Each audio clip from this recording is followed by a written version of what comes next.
कहा कि क्यों उसको वापस बनवा के दिया जाए, ये सवाल आपका है। देखिए, पहली चीज़ तो ये है कि ये तो कोर्ट तय करेगा कि कौन अपराधी है, और फिर उसकी सज़ा का ऐलान भी कोर्ट ही करेगा।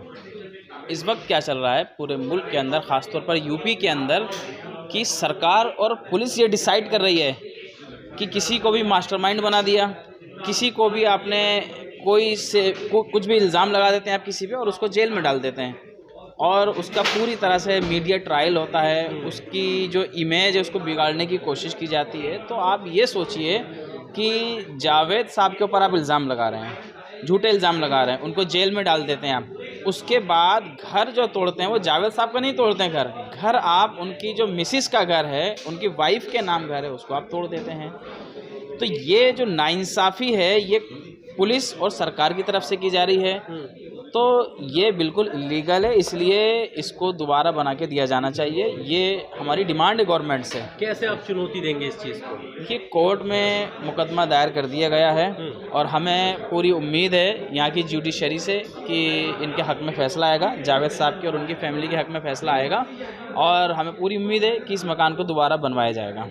जिस तरह के आरोप लग रहे हैं और व्हाट्सएप की बात कही जा रही है, उनके घर से पुलिस ने खुद प्रेस कॉन्फ्रेंस में कहा कि कई ऐसी आपत्तिजनक चीज़ें हथियार के रूप में मिली, तो इसके बारे में आपका क्या कहना है? देखिए, उसको प्रूफ भी तो करना पड़ेगा ना।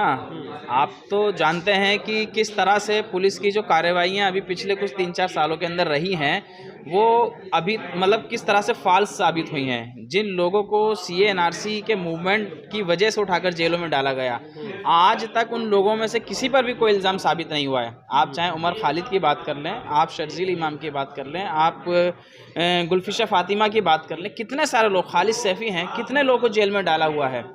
तो हुकूमत की जो इंटेंशन इसके पीछे वो यही है कि हमारे ख़िलाफ़ जो उठने वाली आवाज़ें हैं, किसी तरह उनको दबा दिया जाए। तो जावेद साहब के साथ इस वक्त ये जो किया है हुकूमत ने, जो उनके ख़िलाफ़ जो कार्रवाई की है, उसका रीज़न यही है कि ये हुकूमत के ख़िलाफ़ एक मजबूत आवाज़ थी, और वेलफेयर पार्टी ऑफ इंडिया के वो नेशनल वर्किंग कमेटी के मेंबर हैं, और वेलफेयर पार्टी ने यूपी इलेक्शन में पार्टिसिपेट किया था इनके ख़िलाफ़। तो इसकी वजह से हुकूमत जो है ये बदले की नीयत से कार्रवाई कर रही है। तो सर, ये जुम्मे के बाद जो पत्थरबाजी हो रही है उसको रोकने के लिए आप लोग क्या कर रहे हो? देखिए, हमने तो कभी वायलेंस का सपोर्ट नहीं किया ना। लेकिन अगर आप प्रूफ कर पाते हैं, अगर पुलिस प्रूफ कर पाती है इसको कि हाँ ये जावेद साहब का ये वीडियो सामने आया है, कोई उन्होंने ऐसी अपील की हो जिससे ये पता लगता हो कि हाँ ये जावेद साहब इन्वॉल्व हैं इसमें, जावेद साहब उससे पहले अपील कर रहे हैं लोगों से कि आप नमाज़ पढ़ें और अपने घर जाएं, किसी भी तरह के प्रोटेस्ट का हिस्सा ना बने, वो तो शांति की अपील कर रहे हैं। फिर जो भी पब्लिक गैदर हुई है वहाँ, वो उसमें शामिल ही नहीं थे, वो अपने घर पे थे। कुछ लोगों ने फिर अपील कर दी है जुम्मे के बाद कि हम लोग कुछ करेंगे। नहीं, जुम्मे के बाद हमारी तरफ से कोई ऐसी अपील, ना पहले ना बाद में, हमारी तरफ से कोई ऐसी अपील नहीं की आपकी गई। तरफ से नहीं, कुछ लोग कर रहे हैं ना अभी भी अपील। देखिए, अपील अगर कर रहे हैं तो प्रोटेस्ट शांतिपूर्वक होना चाहिए, वो हर नागरिक का संवैधानिक अधिकार है, ये कोई गलत थोड़ी ना है। हुकूमत की कोई गलत पॉलिसी है, कोई एंटी पीपल पॉलिसी है, गलत कानून है, उसके खिलाफ हम आवाज़ उठाएंगे, ये आम नागरिक का भी अधिकार है, और जो विपक्ष है, जो पॉलिटिकल पार्टीज़ हैं, उनका भी अधिकार है। तो हुकूमत कैसे रोक सकती है उन लोगों को? ये तो अभी कुछ टाइम पहले सुप्रीम कोर्ट ने खुद कहा था। षड्यंत्र है ये जो बच्चों को आगे किया जा रहा है पत्थरबाजी? देखिए, इसके पूरे चांस हैं कि जब कोई प्रोटेस्ट होता है तो सरकार और पुलिस ही अपने लोगों को उसमें भेजती है कि ताकि जो है कुछ लोगों को उठाया जाए, उनके खिलाफ़ कार्रवाई की जाए। तो जावेद साहब को पहले से टारगेट पर रखा हुआ था, ऐसा नज़र आ रहा है इनकी कार्रवाई से, और अभी तक कोई उन्होंने चीज़ साबित नहीं की है, कोई इल्ज़ाम साबित नहीं किया है, और उम्मीद है इंशाल्लाह आगे कोई साबित भी नहीं होगा इल्ज़ाम। तो अभी आप क्या कोई तंजीम यूनाइटेड होने की बात कर रहे हैं? क्या मतलब कोई तंजीम बनेगी, क्या होगा उससे? नहीं, देखिए, कोशिश ये है कि देश भर के अंदर जितने सिविल सोसाइटीज़ के लोग हैं, जो एक्टिविस्ट हैं, कुछ डेमोक्रेसी में और यहाँ के आइन के हिसाब से काम करने वाली जो तंजीमें हैं, उनको साथ लेकर एक मोर्चा बनाया जाएगा, एक अलायंस बनाया जाएगा, ताकि जिस तरह से ज़्यादतियाँ आवाम के साथ हो रही हैं, और ख़ास तौर पर मुस्लिम कम्युनिटीज़ के साथ में ये जो चीज़ें हो रही हैं, इसको रोकने की कोशिश की जाए। तो एक वैल्यू बेस्ड पॉलिटिकल पार्टी होने की हैसियत से हमारी और वेलफेयर पार्टी की जिम्मेदारी है कि हम इसको रोकने के लिए पूरी कोशिश करें। पर आप जानते हैं कि ऐसी एक नहीं, बहुत सारी तंजीमें हैं जो काम कर रही हैं, लेकिन अभी वो कहाँ है?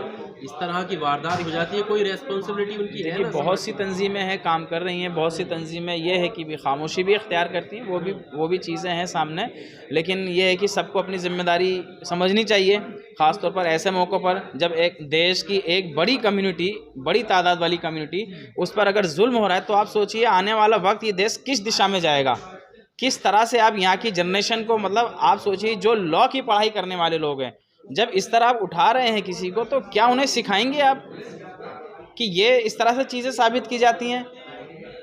तो क्या ज़रूरत है कोर्ट की, क्या ज़रूरत है किसी को एडवोकेट बनने की? सब कुछ पुलिस ही डिसाइड कर रही है, सब कुछ गवर्नमेंट ही डिसाइड कर रही है। तो ये सब चीज़ें रुकनी चाहिए। आपने देखा कि कितने टाइम से ये जो मुसलमानों के ख़िलाफ़ ख़ास तौर पर ये चीज़ें हो रही हैं, कभी तलाक पर बैन की बात होती है, कभी हिजाब पर बैन की बात होती है, कभी नमाज नहीं पढ़ने दिया जाता है, कभी मुसलमान होने की वजह से आपको लिंच कर दिया जाता है। तो ये सारी चीज़ें मतलब मुसलमान होने की वजह से जो की जा रही हैं, ये सब रुकनी चाहिए। जिनके बयान को लेकर ये पूरा बवाल मचा हुआ, देश के पूरी दुनिया में जो ये विवाद पूरा उत्पन्न होगा, उन पर तो कोई इतनी बड़ी कार्रवाई नहीं हो रही है, बस FIR वगैरह। उसकी ही वजह से मुसलमान यहाँ प्रोटेस्ट कर रहे हैं और सरकार के ख़िलाफ़ जो मतलब बहुत सारे ऐसे फैसले रहे हैं सरकार के कि मतलब पहले ऐसा रहा है कि मतलब मिनिस्टर ने इस्तीफ़ा दे दिया, सरकारें गिर जाती थी, लेकिन ये इतने बेशर्म लोग हैं कि इन पर कोई फ़र्क नहीं पड़ता है।